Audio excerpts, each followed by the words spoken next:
Free ফায়ারে ভালো খেলতে চাইলে শুধু এইম ভালো হলেই হবে না, তোমাকে স্মার্ট গেম প্লেও জানতে হবে। প্রথম টিপস, ল্যান্ডিং স্পট নির্বাচন।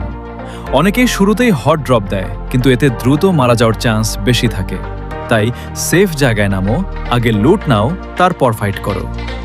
দ্বিতীয় টিপস, সেন্সিটিভিটি এবং এইম কন্ট্রোল। তোমার সেন্সিটিভিটি ঠিক না থাকলে হেডশট মারতে পারবে না। প্র্যাকটিস গ্রাউন্ডে গিয়ে সেন্সিটিভিটি ঠিক করো এবং ড্র্যাগ হেডশট প্র্যাকটিস করো। তৃতীয় টিপস, কাভার ব্যবহার। ওপেন মাঠে ফাইট করা সবচেয়ে বড় ভুল। সবসময় গাছ, ওয়াল বা বিল্ডিংয়ের আড়াল ব্যবহার করো। চতুর্থ টিপস, গ্লু ওয়াল টাইমিং। অনেক প্লেয়ার ভুল সময়ে গ্লু দেয়।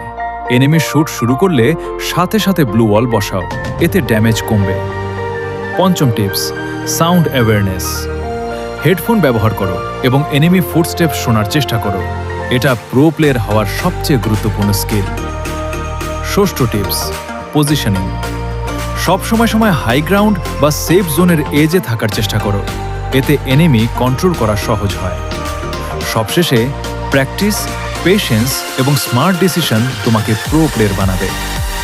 ভিডিওটা ভালো লাগলে ফলো করো, আরও প্রো ফ্রি ফায়ার টিপস পেতে সাথে থাকো।